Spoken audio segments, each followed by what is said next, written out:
English honours, you have either taken or you are thinking about taking English honours, সেই জন্যই তোমরা এই ভিডিওটা দেখছো।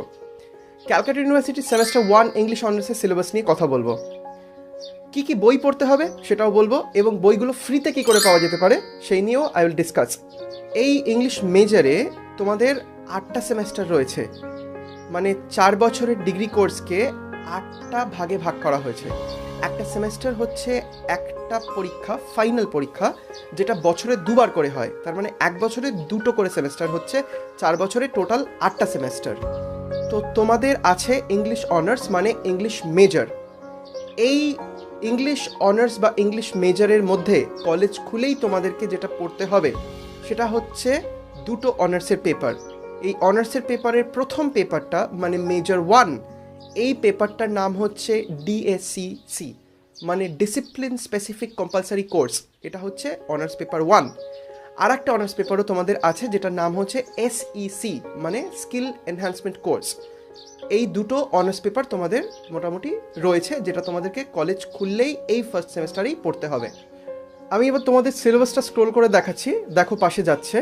এটা হচ্ছে সিইউ এর সিলেবাস। আমরা প্রথমে ডিএসসিসি পেপারটা নিয়ে কথা বলি, ঠিক আছে? এটা হচ্ছে honours paper 1। Now this paper deals with introduction to English literature, basically poetry based, পাশে পোয়েট্রি লেখা আছে দেখো। তার মানে হচ্ছে যে আমাদের এই যে সময়টা ধরে আমাদের ইংরেজি সাহিত্যের ইতিহাসকে পড়তে বলছে, সেইখানের স্পেসিফিক শুধু কবিদের পড়তে হবে এবং কবিদের লেখা পোয়েট্রি আমাদেরকে পড়তে হবে। এখন এটা কোথা থেকে কোথা পর্যন্ত সেটাও সিইউ আমাদেরকে বলে দিয়েছে। দেখো পাশে স্ক্রিনে লেখা রয়েছে from Elizabethan period two modern period, এই সময়কার পোয়েট্রি। এবার এটা টাইম লাইনটা বোঝবার চেষ্টা করি। এলিজাবেথান পোয়েট্রি মানে হচ্ছে কুইন এলিজাবেথ, রানী এলিজাবেথ যেই সময় ইংল্যান্ডের রানী ছিলেন, সেই সময় যেসব কবিরা যা যা কবিতা লিখেছেন সেখান থেকে আমাদের সিলেবাসটা স্টার্ট। এই সময়কালটা মোটামুটি কখন? মোটামুটি 1558 1560 এই সময় থেকে মোটামুটি আমাদের তার মানে সিলেবাসটা স্টার্ট করতে হবে, এবং এটা চলে মডার্ন পিরিয়ড অবধি। মডার্ন পিরিয়ডটা মোটামুটি 1960 1965 70 এই রকম সময় অবধি চলে। তার মানে রাফলি যদি আমরা ভেবে দেখি তাহলে আমাদের পড়তে হচ্ছে অলমোস্ট 400 বছরের history of English literature, with starts from 1560 আশপাশ টু 1960 আশপাশ, সো রাফলি 400 প্লাস। তো আমাদের শুরুটা হচ্ছে এলিজাবেথান পিরিয়ডের কবিদের দিয়ে। এখন এলিজাবেথান পিরিয়ডের বিখ্যাত কবি কারা আছেন? সিডনি আছেন, স্পেন্সার আছেন, শেক্সপিয়ার আছেন। বাকি দুজনের নাম না শুনে থাকলেও তোমরা নিশ্চয়ই শেক্সপিয়ারের নাম তো শুনেইছো। তো এই হচ্ছে মোটামুটি স্টার্টিং পয়েন্ট, এবং শেষ পয়েন্টটা হচ্ছে মোটামুটি তোমাদের সিলেবাসের মধ্যে নিচের দিকে দেওয়া রয়েছে টেড হিউজের কবিতা, ক্রো রয়েছে তোমাদের সিলেবাসে। তো আমরা মোটামুটি ধরে নিচ্ছি from Shakespeare to Ted Hughes. দেখো এইখানে যে লেখা রয়েছে টেড হিউজ, উচ্চারণটা কিন্তু টেড হাগস নয় বা টেড হিউজেস এরকমও নয়। We generally call him like Ted huge, ঠিক আছে? এটা মাথায় রেখো। আচ্ছা, এবার আর একটা বিষয়, সেটা হচ্ছে যে শেক্সপিয়ার কিন্তু আসলে বেশি বিখ্যাত একজন নাট্যকার হিসেবে, অ্যাজ এ ড্রামাটিস্ট, কিন্তু আমরা এক্স্যাক্টলি এই মুহূর্তে আমাদের সিলেবাসে ওনার নাটকগুলো নিয়ে কোনো আলোচনা করব না। আমরা শুধুমাত্র স্পেসিফিক্যালি ফোকাস করব on the poems that he has written. Okay? তো এরকম একটা প্যাটার্ন এটা, যেমন কিনা রবীন্দ্রনাথ ঠাকুর অনেকগুলো জিনিসপত্র লিখেছেন, কবিতা লিখেছেন, উপন্যাস লিখেছেন, ছোট গল্প লিখেছেন, এমনকি প্রবন্ধও লিখেছেন। কিন্তু আমাদের কাছে বেশি পরিচিত রবীন্দ্রনাথ ঠাকুর কি কারণে? Because we know him as কবিগুরু, মানে একজন কবি হিসেবেই রবীন্দ্রনাথ ঠাকুর আমাদের কাছে একটুখানি বেশি জনপ্রিয়। তার মানে আমরা যখন রবীন্দ্রনাথের কথা প্রথমত ভাবি, তখন আমরা ওনার উপন্যাসগুলো নিয়ে না ভেবে আমরা বেসিক্যালি ভাবি ওনার কবিতাগুলো নিয়ে। তো ঠিক সেরকমভাবেই, যদিও বা শেক্সপিয়ার বেশি বিখ্যাত ওনার লেখা নাটকগুলোর জন্য, কিন্তু আমাদের সিলেবাসে আপাতত ওনার নাটকগুলোকে পড়তে হচ্ছে না, প্রথমত আমাদের ওনার লেখা কবিতাগুলো পড়তে হচ্ছে। Now we should think that what are the books that we should read. দেখো কলেজে থেকে মোটামুটি একটা মতন বই রেকমেন্ড করে, সেটা হচ্ছে এডওয়ার্ড অ্যালবার্ট বলে একজনের লেখা হিস্ট্রি অফ ইংলিশ লিটারেচার। মোটামুটি এটা বেশিরভাগ কলেজ থেকে সাজেস্টেড থাকে। ইনফ্যাক্ট আমিও যখন কলেজে পড়াচ্ছি আমার স্টুডেন্টসদেরকে, সেই সময় আমি ওদেরকে এই বইটাই রেকমেন্ড করি। তো this is like a standard recommendation from all the colleges. কিন্তু এইটা জাস্ট বোঝার জন্য ঠিক আছে। এছাড়াও আরও বেশ কয়েকটা বই পড়তে হয়, যেমন কিনা ওপরের দিকের আরও কয়েকটা বই আছে যেগুলো একটু আস্তে আস্তে হার্ড হতে থাকে। যেরকম তোমরা বলো না নুব, প্রো, ওরকমভাবেই মানে বইয়েরও বিভিন্ন রকমের ভাগ আছে। তো এর থেকে আরেকটুখানি ওপরের দিকে মাইকেল আলেকজান্ডার বলে একজনের লেখা একটা হিস্ট্রি অফ ইংলিশ লিটারেচার বই আছে। তার চাইতে আরেকটুখানি বেশি ডেভিড ডেশিয়াস বলে একজনের বই আছে। এই ডেভিড ডেশিয়াস বইটা অনেকের কলেজে থেকে অনেক ক্ষেত্রে রেকমেন্ড করে।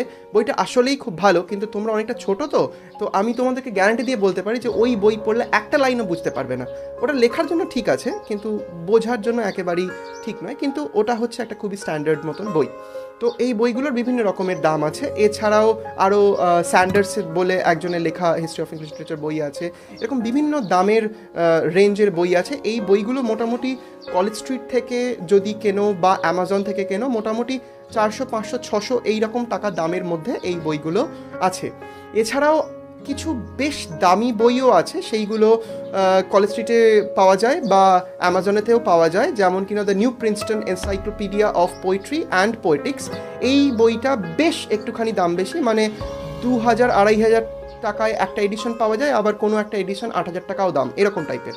তো এই সমস্ত বইগুলো আছে মোটামুটি 4-5টা মতন বই। যদি তোমরা ফলো করো তাহলে মোটামুটি ওইগুলো মিলিয়ে লিখলে you can get good marks.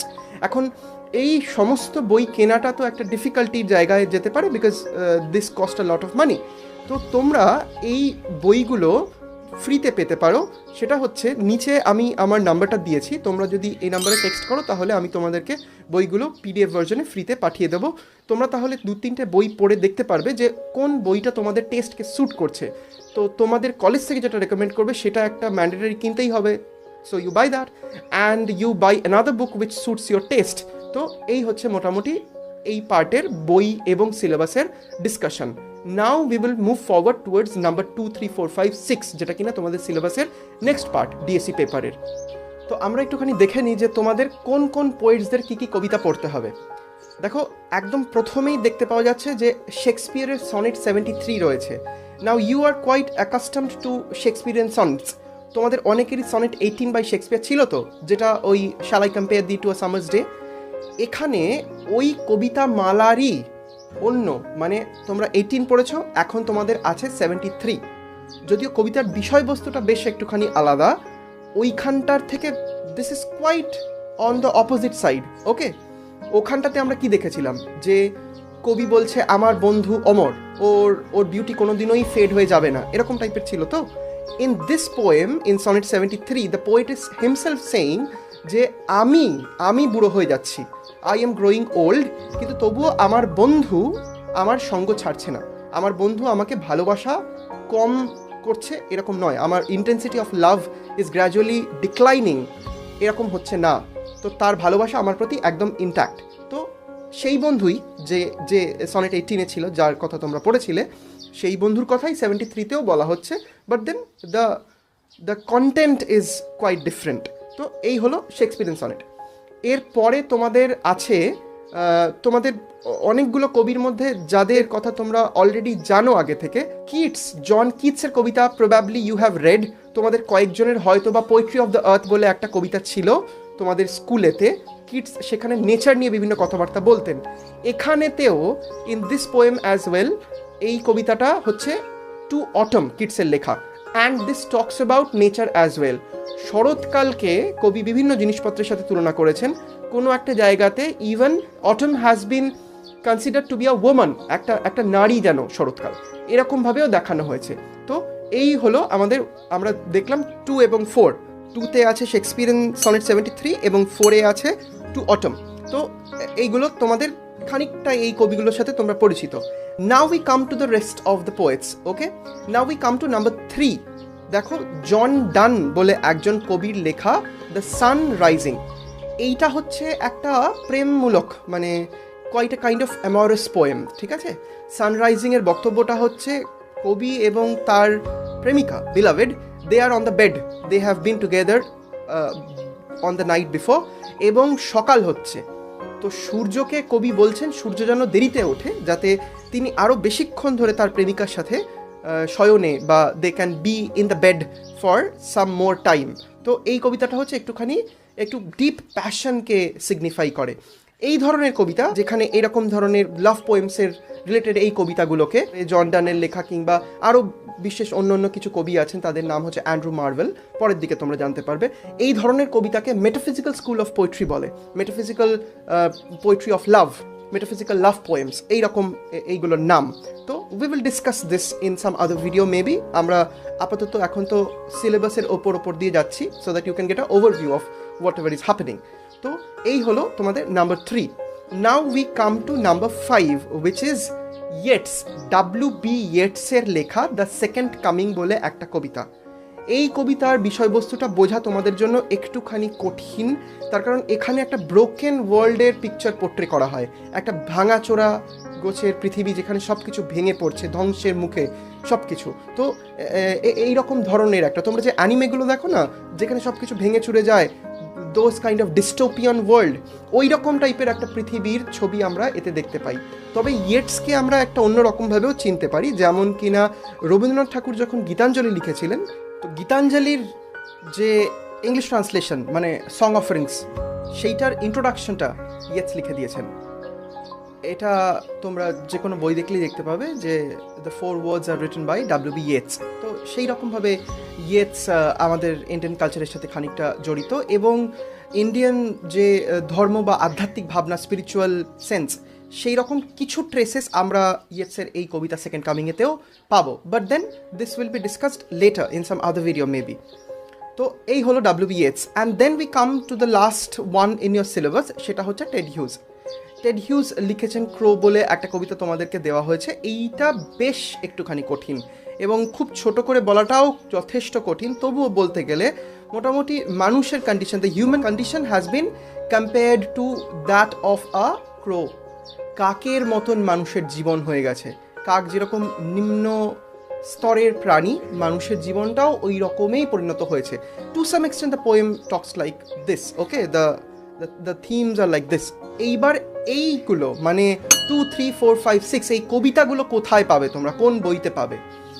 এটার জন্য একটা বই আছে যেটা হচ্ছে, তার নাম হচ্ছে গোল্ডেন ট্রেজারি, প্যালগ্রেভের গোল্ডেন ট্রেজারি। এই বইটাও মোটামুটি 400 থেকে 500 টাকায় অ্যামাজনে পাওয়া যায় বা কলেজ স্ট্রিটেও পাওয়া যায়। কলেজ স্ট্রিটে যদি তোমরা পুরনো কেনো তাহলেও হয়তো 300-400 টাকার মধ্যে পাওয়া যাবে। আর এটার ফ্রি বুক ভার্জনটাও আমার কাছে রয়েছে, so you can text me as well, আমি এই বইটাও তোমাদেরকে বিনামূল্যে পাঠিয়ে দেবো। এছাড়া there is a slight problematic section here, সেটা হচ্ছে এই বইটা বেশ কিছুদিন আগের পাবলিশড ভার্জনগুলো মার্কেটে পাওয়া যায়। তো এমন হতে পারে যে একদম রিসেন্ট যেইগুলো, যেমন কিনা টেড হিউজের কবিতাটা হয়তো বা ইয়েটসের কবিতা হয়তো কোনো এডিশনে না থাকতে পারে, কারণ 100 বছর হয়নি যে কবিতাগুলো লেখা হয়েছে সেই কবিতাগুলো, যেমন কিনা টেড হিউজের কবিতাগুলো, there might be a possibility that you might not get those poems in golden treasury. তো এই প্রবলেমটাকে সলভ করবার জন্য আমি তোমাদের যতগুলো কবিতা আছে এই প্রত্যেকটা কবিতাকে একসাথে নিয়ে পরপর সাজিয়ে I have created a PDF। দেখো পাশে স্ক্রিনে এই PDFটাও I can send it to you for free. তোমরা নিচে দেওয়া নাম্বারে টেক্সট করতে পারো, তাহলে আমি তোমাদেরকে হোয়াটসঅ্যাপে পাঠিয়ে দেবো। আচ্ছা, তো মোটামুটি এই হলো আমাদের DSCC paper, discipline specific compulsory কোর্সের পেপারটা মোটামুটি এখানটাতে শেষ। এইবার ইউ হ্যাভ অ্যানাদার পেপার যেটা হচ্ছে SEC, মানে স্কিল এনহ্যান্সমেন্ট কোর্স। এইটার মধ্যে যেই জিনিসগুলো আছে সেইগুলো তোমাদের হয়তো বা ক্লাস 11-12 এরকম সময়তে ছিল, কিন্তু এখানে আর একটুখানি কঠিন এবং অন্য রকমভাবে আছে। Let's say for an example, এখানে you have to write email writing আছে, বিজনেস লেটার লিখতে দিতে পারে, এটাও আর একটা। মিনিটস অফ মিটিং বলে একটা জিনিস আছে, মানে কোনো মিটিং যখন চলে তখন কোনো একজন সেই মিটিংটাকে লিখে রেকর্ড করে যে এই মিটিংয়ে এই কথাবার্তা বলা হলো, এবং পরের মিটিংয়ে আবার ওখান থেকে ফলো করা হয় যে আগের বারে কী বলা হয়েছিল। তো এটাকে বলে মিনিটস অফ মিটিং। এরকম আরও বেশ কয়েকটা কম্পোনেন্টস রয়েছে SSC পেপারের মধ্যে। নাও for a detail discussion of SSC paper আমরা সেটা অন্য কোনো একটা ভিডিওতে না হয় করবো। আপাতত ফর দ্য টাইম বিং আমরা DSCC মানে ডিসিপ্লিন স্পেসিফিক কম্পালসারি কোর্সের পেপারটাকে ডিটেলভাবে আলোচনা করলাম এবং SSC পেপারটা খানিকটা আলোচনা করলাম। So for now bye bye everybody, ভালো করে লেখাপড়া করো, টেক কেয়ার।